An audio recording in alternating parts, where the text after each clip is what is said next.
I'm your tour guide for today, and welcome to the Bernardino Landones now.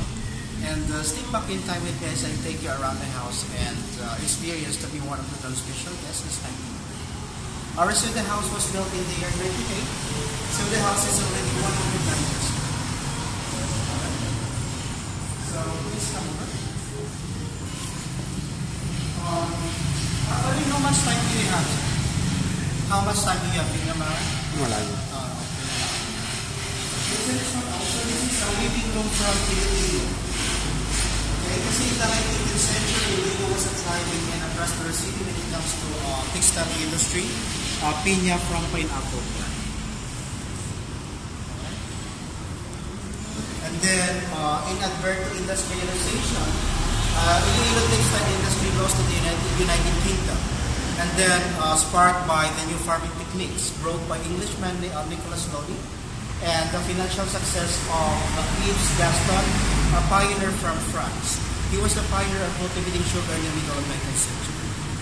So have you been to Balay Negrense already? Or not? No, not yet. So Balay Negrense, that's actually owned by Don Victor Gaston, Cinco de Noviembre.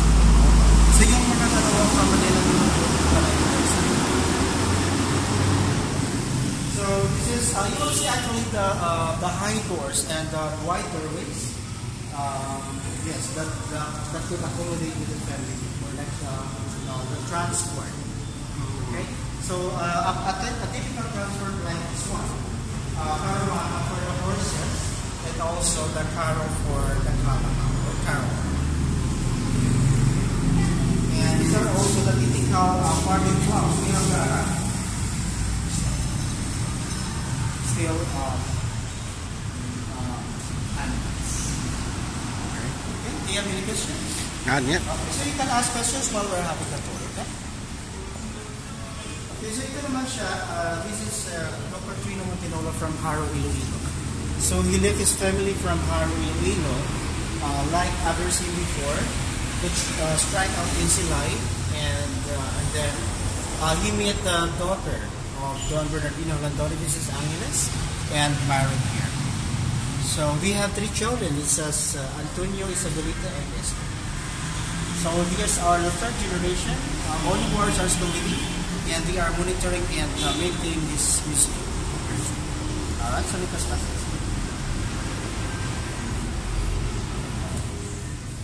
So ito naman siya para sa ngayon ginagamit pa rin siya para sa mga procession, like mga Lenten or Holy season. Okay. So, pero yung Santos, hindi siya ginagamit pang holiday, kami napalitan na siya kasi yung Blessed Mother this one, ginagamit siya like Immaculate Conception every December 8. Okay. Itong mga bahay na to, sir? Yes, these are the 31 ancestral houses ng sila. So, I will give you a moment to see the pictures now.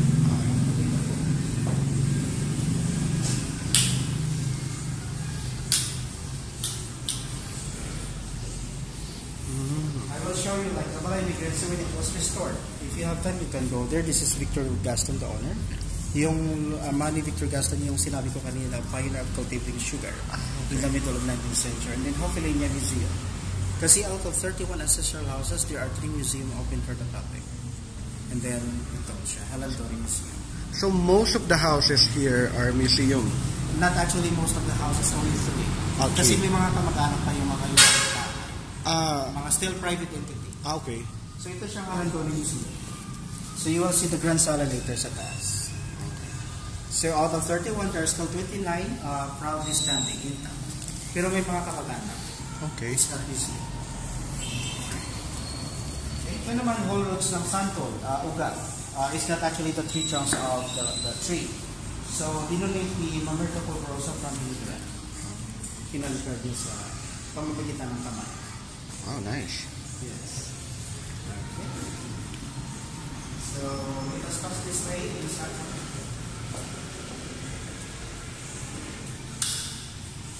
Wow. So this is the gallery 3. Okay, so ito ay isang bodega noong araw where the masters of grains and malay is produced and other supplies stored in this area. Okay.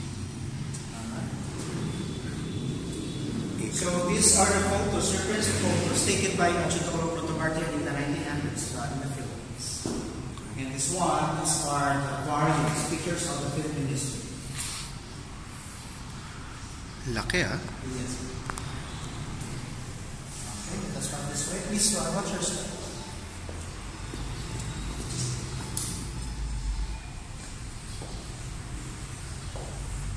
Alright, so in this area, these are the dolls dressed by a lady by the name Elia Galang from LCC Bacolod.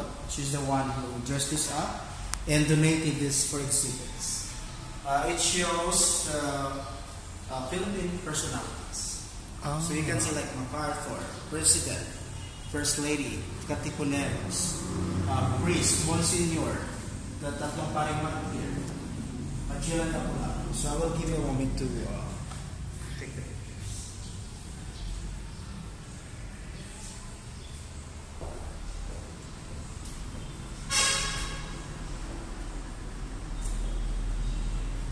Okay.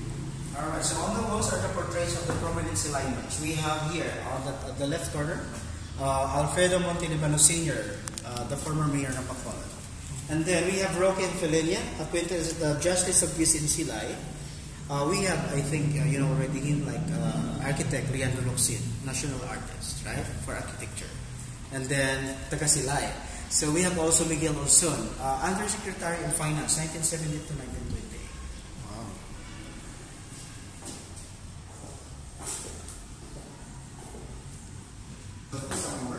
So these are the carnivals, beauties, and queens of Silay in the 80s. Wow. So because one of the oldest photo shop here in Silay before is the Gamboa Studio. So what they did is that they donated all their unclaimed photos to the museum during their inventory. So you can see here the old plaza of Silay here. And did you know that the Silay Plaza was known as the most beautiful plaza in the world before Imelda Marcos decided to modernize in the 70s. Okay, so this is the Rizal Street, yung street in front of the house, the facade of the house. The national highway is called Rizal Street.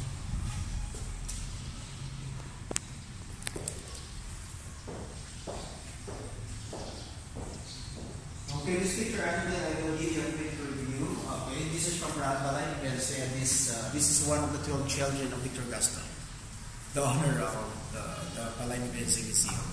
So, isa siya operatic singer. Last performance 1983. Namatay 1984 because of the cancer. Operatic singer. Okay. Okay, so shall we proceed to the second floor? Yes, please.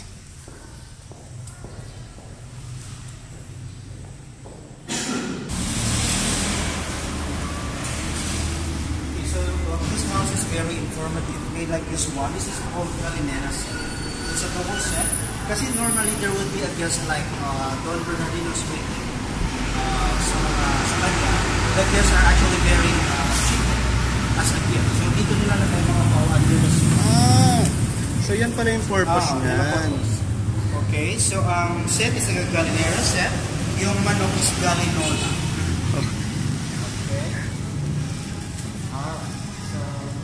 And then if you have us, we would love to meet them over here.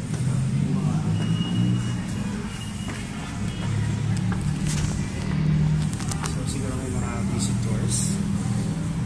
Okay, so this is actually the main entrance of the house, opening to the stairway, where the main living spaces are.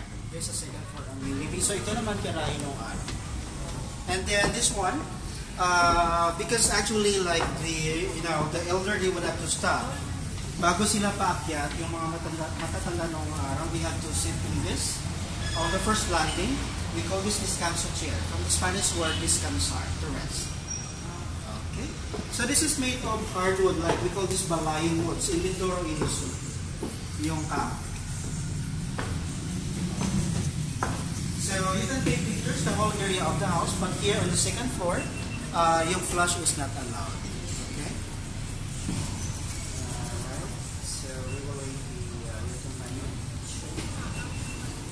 So ito naman yung nasa portrait. This is the Orba house. Yung nakarilila si Don Bernardino Alandoni. And then yung nakaupo si Doña Isabel Alandoni. At saka this one, this is the second child, the only daughter, si Angeles Alandoni. So that was the bedroom of Angeles.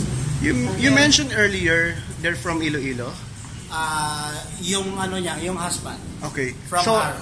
that's why may halandoni sa Iloilo? Halandoni, yes, because like lots of families have roots in Iloilo. Okay. Alright, so ito naman ang youngest. Si Delphine namatay sa sickness. And then we have also yung eldest, si Cesar Halandoni, married to Patria Gambo. Alright. So this sewing machine actually, this is in the year 1894. Di mano walang pitan. Ang brand ay Singer. And then telephone 1910, battery operated. Lahat ng mga calls nakakonect sa operator. Okay. And this is called like Ventanillas, this one. So the house, hindi na kailangan ng aircon kasi may natural aircon. Yes, ventilation. So do you have any idea kung anong purpose ng window panels? The crystal, the capital, and the slats. Any idea?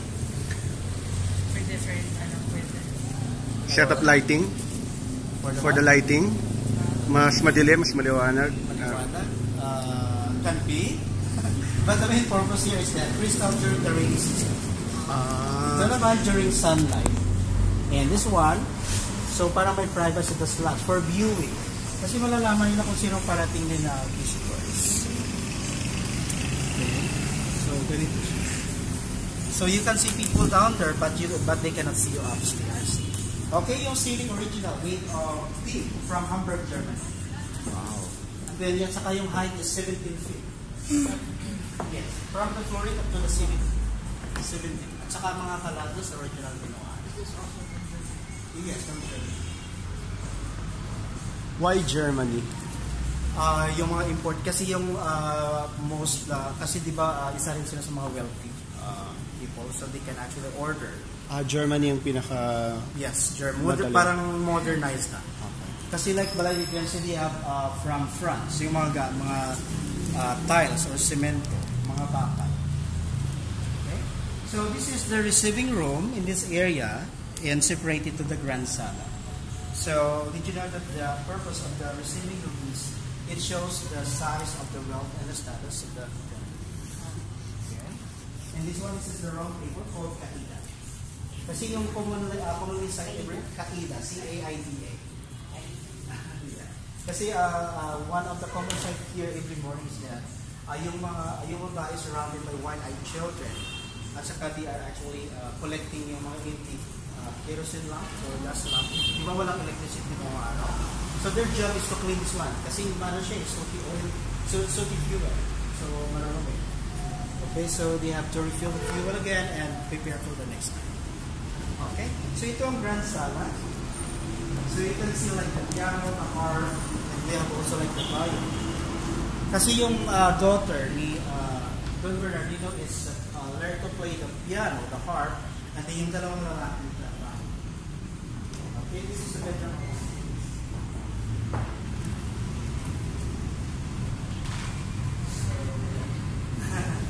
There are 3 bedrooms in this house. And they have also the birthing chair. We call this butaka sa mga nanganak. Pang-panganak to? At saka, yes, you have to spread your foot and arms dito. Para sa mga lalaki, during yung inaanto kami din pa, so for nothing. Ito naman mga bedwood rocking chairs from Austria. And then we have the piano. The Bernstein from Germany, more than 100 years old, still function.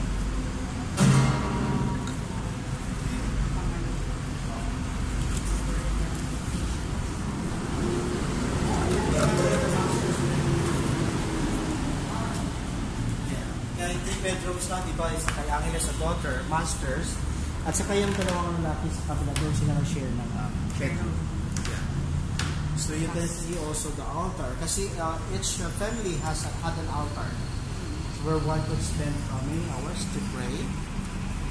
Right? And they have also like, kasi the family need to have the lavadora or wash basin sa panghilamos or panghugas. Parang ito ang convenient bathroom kasi walang gripo, walang faucet.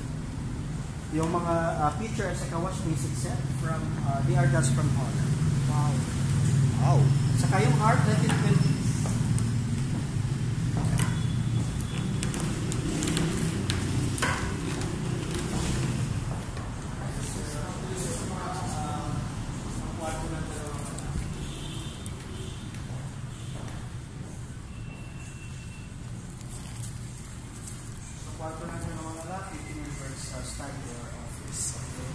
So you will see the parang Tagalog of the pag-tour namin Tinola. You will see later the picture because hindi nyo naabutan sa pag-tour namin kanina. So that was the example of casual attire of the men. And then yung mga collecting ano yan, mga pipes or pipa. Yung Dr. Trino Tinola. And then Radio 94. Rolled up paper from London. So sabi na ibang guest namin, parang rolled up paper parang nasa ano daw, yung ginagamit sa Hogwarts 9 and 94. Pero hindi naman siya. Sabi lang ng ibang guest, okay? Parang familiar daw sa Harry Potter. Okay, at saka gramophone. Ginagamit siya. Parang long play records. Pwede yung black na malaking plaka. So parang may operator dito. All you have he or she all you have to do is to rotate this folder from the beginning up to the last of the music. And then mas matanda pa sa bahay. Bahay 1908 was built this house. It's already 109 years old yung bahay. So yung brand is Stradivarius, Germany. Okay, so the year, ang violin is 1760. Wow. So imagine ang bahay is 1980 to 1760. So, yes. So this is the diamond.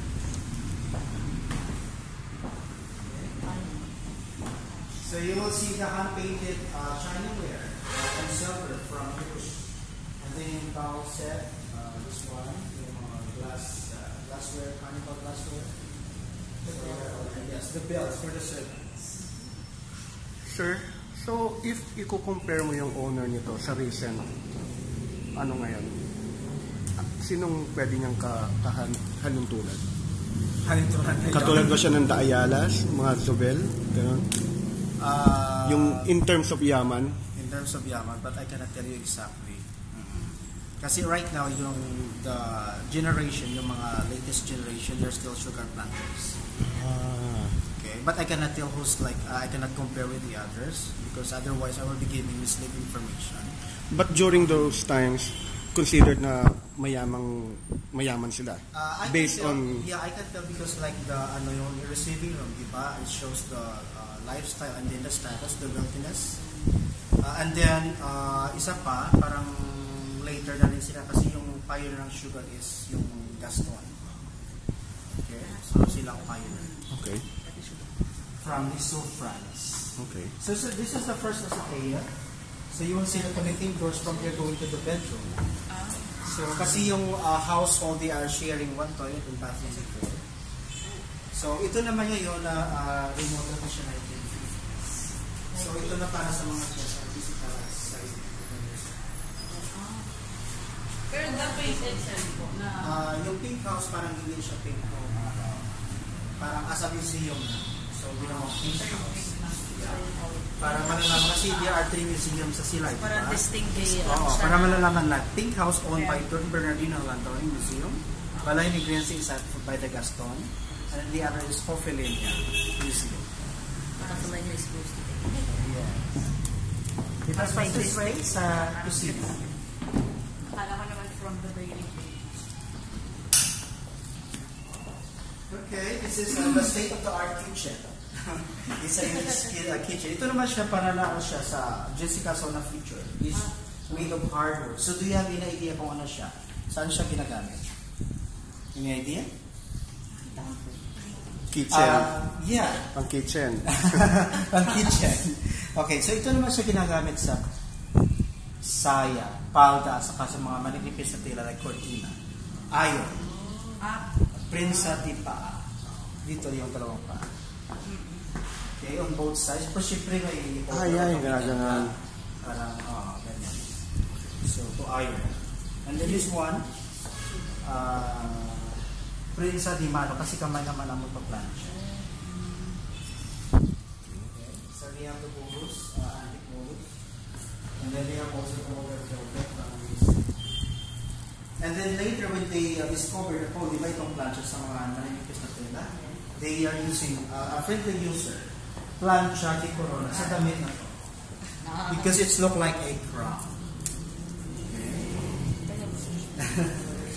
So this was their stove kalan, and they have also like the potohan or the rice cake steamer no araw. And then they have also the food processor, yung gilingan ng mais or palay here. See you.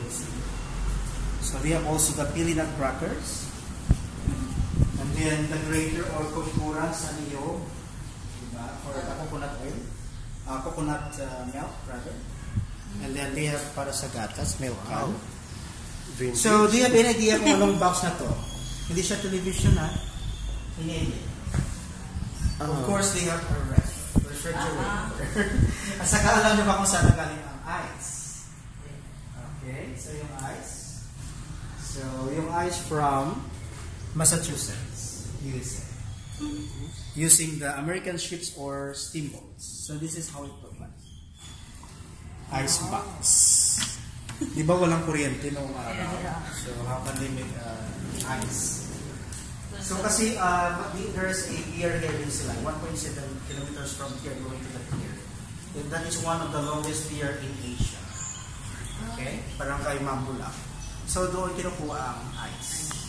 So, kasi American ships were said to be passed by and unload precious of ice and other supplies.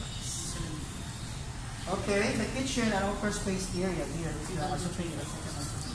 This is still original. Okay.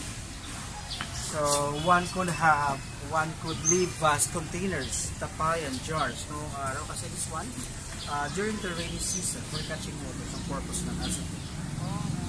Kasi di ba walang gripo, so they are actually using balloon, or they go to the river to do their laundry. Alright. And then the proximity of the house is the market, and then also the San Gito Parish Church. The Catholic. You can see from here. Okay, kasi before this is also surrounded by sugar plantation. Kubo. Di ba sila was known for the sugar cane from its abundant, and then also from the sweet delicacies. Itong tree na to, sir, Okay, this is called Lunok tree. how old na siya? I believe this is like older than the house. Oh, wow. And then wash your steps, sir. Okay. So we have also the tamarind or sampalok. Magkailan sila ng bahay. This one is older. This one is Okay. tamarind. Okay. So you will see also like a giant kawa down here. Kasi doon nilulutong mascobado na kalakay. Have you seen the yung malaking kawa? Pero hindi dito niluluto sa bahay, siyempre sa kanilang asyenda. Yan. Tinransfer lang po dito yan. Transfer as a museum para Kawa.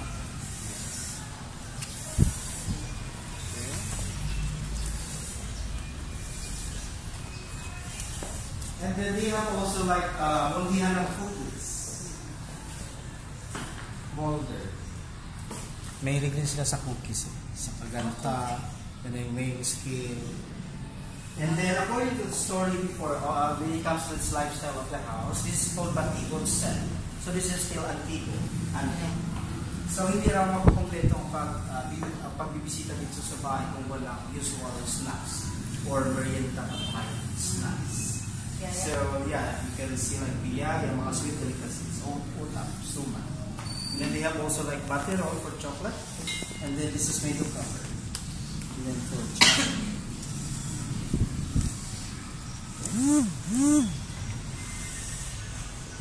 Alright, so actually this brings the tour to a close. So thank you for the questions. Good. Thank you. So you can actually try. I invite you to visit our market, try our many delicacies here. You see like mga sweetness, like sa Ijan.